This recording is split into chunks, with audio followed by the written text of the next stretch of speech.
Good morning children. आज मैं आपको व्याकरण का एक नया विषय पढ़ाने जा रही हूँ। यह है अलंकार। अलंकार का मनुष्य के जीवन में जितना महत्व है उतना ही काव्य में भी उसका महत्व है। जो मनुष्य की शोभा को बढ़ाते हों वो अलंकार होते हैं अर्थात आभूषण, और जो काव्य की शोभा को बढ़ाते हों वो अलंकार होते हैं जो काव्य की शोभा को बढ़ाते हैं। तो आज मैं उसी अलंकार को पढ़ाने जा रही हूँ जो काव्य की शोभा को बढ़ाते हैं। अब हम यहाँ पर अलंकारों का महत्व जानना चाहेंगे।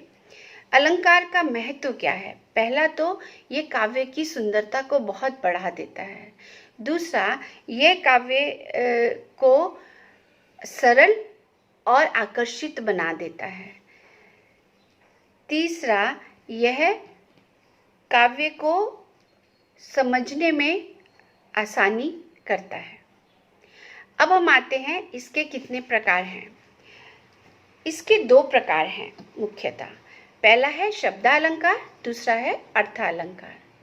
चिल्ड्रन, शब्दालंकार जो होता है, आपको जैसे कि इसकी परिभाषा उसके शब्द से पता चल रही है, वो शब्दों की शोभा को जो बढ़ाते हैं वो शब्दालंकार होते हैं। जैसे कि सुमन, फूल, आकर्षण, अलंकृत, ये सारे हो गए हमारे शब्दालंकार।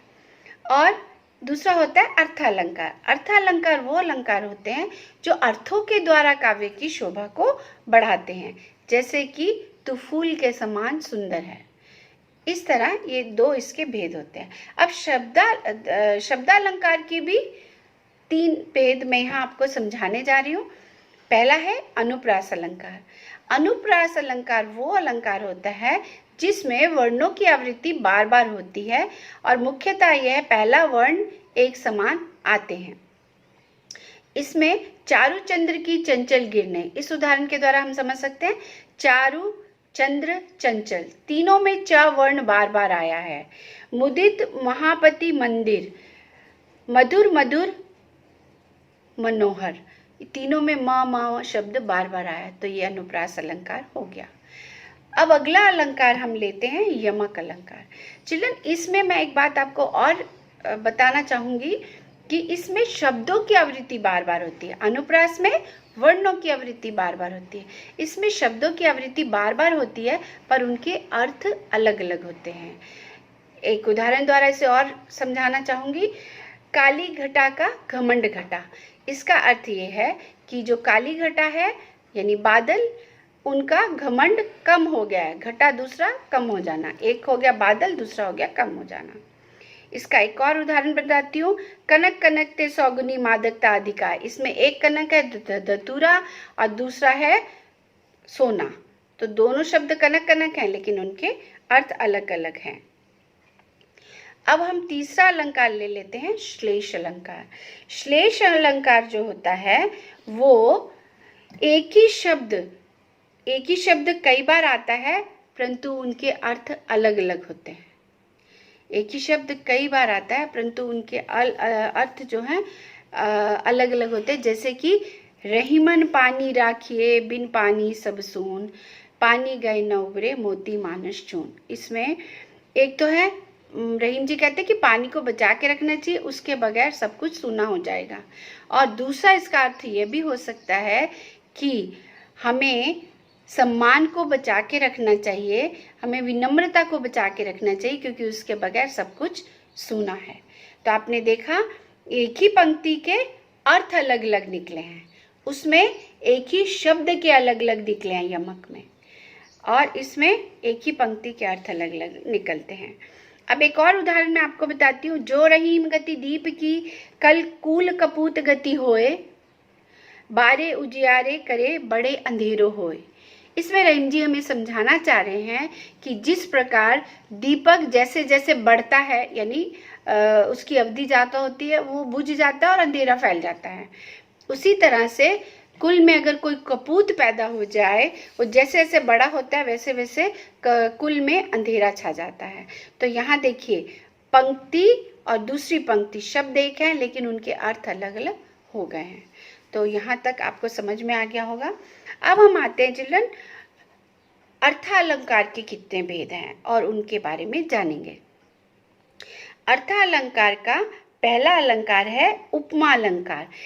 चिल्ड्रन, उपमा जैसे कि नाम से ही आपको पता चल रहा होगा, उपमा का अर्थ है जब हम दो विभिन्न वस्तुओं में समानता हमें दिखाई पड़े, यानी दो वस्तुओं की हम आपस में समानता देखें, वहां पर उपमा अलंकार होता है। जैसे कर कमल सा कोमल, हाथ जो है कैसा है, कमल के समान कोमल है। हाथ कैसा है, कमल के समान कोमल है। और इसमें इसका एक और उदाहरण मैं बताना चाहूंगी, मुख चंद्रमा सा सुंदर, मुख कैसा है, चंद्रमा के समान सुंदर है। सागर सा गंभीर हृदय, यानी सागर की जितनी गहराई होती है उतना ही गंभीर मनुष्य के हृदय को होना चाहिए। तो ये हमारे उपमा अलंकार के कुछ उदाहरण थे। मुझे उम्मीद है आपको ये समझ में आया होगा। अगला इसका है रूपक अलंकार। चिल्ड्रन, नाम से हम बहुत सारी चीजें समझ जाते हैं। रूपक मतलब जो शब्द का रूप धारण कर ले, वो रूपक अलंकार होता है। इसकी परिभाषा ये है कि इसमें उपमेय और उपमान में जो भिन्नता होती है वो समाप्त हो जाती है, यानी उपमेय और उपमान एक ही हो जाते हैं। इसका एक उदाहरण जो मैं दूंगी उससे आपको और स्पष्ट हो जाएगा। मैया मैं चंद्र खिलौना ले हूं, उसने चंद्रमा को ही खिलौना मान लिया है बच्चे ने, तो वो ये नहीं कहता कि मुझे चंद्र के समान खिलौना चाहिए, नहीं, मैया मैं चंद्र खिलौना लूंगा, यानी वो कौन सा चंद्रमा जैसा खिलौना लेना चाहता है। पायो जी मैंने राम रतन धन पायो, राम रतन धन को इसमें राम रतन को धन के समान मान लिया है।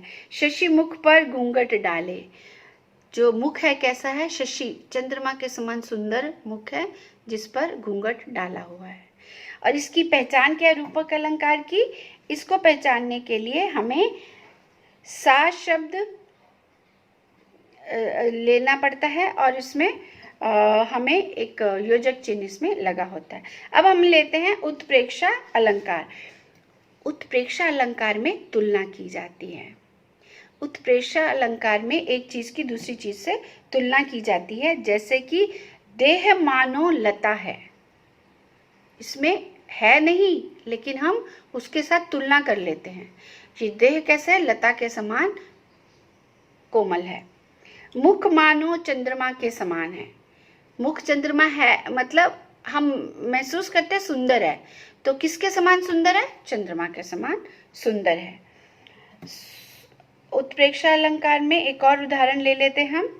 नेत्र मानो कमल है, कमल के समान नेत्र हैं। तो ये हमारे उत्प्रेक्षा अलंकार के उदाहरण थे। और इसको हम कैसे पहचानेंगे, इसमें जानो, ज्यों, मानो, मानहु ये शब्दों का प्रयोग अक्सर होता है, वो उत्प्रेक्षा अलंकार के अंतर्गत आते हैं। अगला इसका उदाहरण है अतिशयोक्ति अलंकार।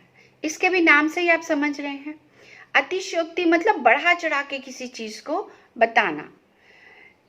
इसमें चिल्ड्रन अतिशयोक्ति अलंकार में चीजों को बहुत ज्यादा बढ़ा चढ़ा के बताया जाता है, जैसा कि हनुमान की पूंछ में लगन न पाई आग, लंका सिगरी जल गई गए निशाचर भाग।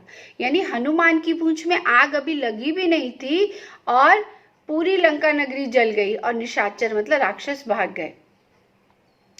तो कहने का मतलब है कि चीजों की होने से पहले ही वो काम हो गया है, ऐसा इसमें समझाया जाता है। दूसरा है देख लो साकेत नगरी है यही, स्वर्ग से मिलने गगन में जा रही।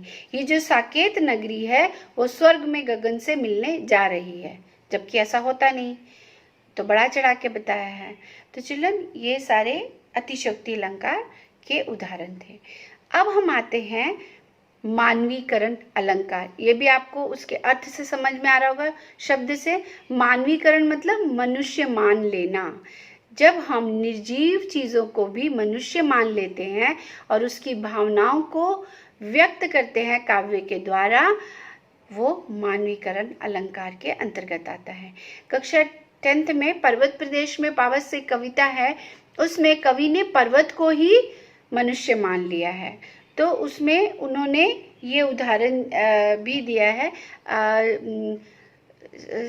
अपने सहस्त्र दीर्घ सुमन फाड़ देख रहा है बार बार नीचे जल में महाकार। वो पर्वत के ऊपर जो छोटे छोटे फूल पौधे उसने अपनी हजारों आंखें मान लिया है और वो उसमें बार बार अपनी जो छवि है नीचे बहते हुए पानी में देख रहा है। यानी पर्वत अपना आकार थोड़ी देख सकता है, लेकिन उन्होंने उसको आकार पर्वत को मानव मान लिया है और वो जो पानी है उसको दर्पण मान लिया है। तो ये हो गया मानवी। एक और उदाहरण देती हूँ, फूल हंसे कलियां मुस्काई। फूल हंसते थोड़ी हैं, लेकिन मान लिया उसको मानो, वो हंस रहे हैं और कलियां मुस्कुरा रही हैं। ये अतिशयोक्ति अलंकार हो गया। चिल्ड्रन, यहाँ पर मैं आपको एक बार फिर से इसको पूरा दोबारा शॉर्ट में समझाती हूँ। अलंकार का मतलब होता है जो काव्य की शोभा को बढ़ाएं, वो अलंकार होते हैं। इसका महत्व ये है कि ये कविता को सुंदर बना देते हैं, रोचक बना देते हैं और कविता को अलंकृत भी कर देते हैं। और इसके दो प्रकार के अलंकार होते हैं, शब्दालंकार और अर्थालंकार। शब्दों द्वारा समझाया जाना अलंकार, अर्थों द्वारा कविता रची जाना। अब इसमें शब्दालंकार के 3 भेद हैं, अनुप्रास अलंकार और यमक अलंकार, श्लेष अलंकार। और अर्थालंकार के उपमा अलंकार, रूपक अलंकार, उत्प्रेक्षा अलंकार, अतिशयोक्ति अलंकार, मानवीकरण अलंकार। चिल्ड्रन, बहुत ही सरल और सहज तरीके से मैंने आपको अलंकार समझाने का प्रयास किया है और मुझे पूरी उम्मीद है कि आपको ये अवश्य समझ में आए होंगे। धन्यवाद। शुभ दिन।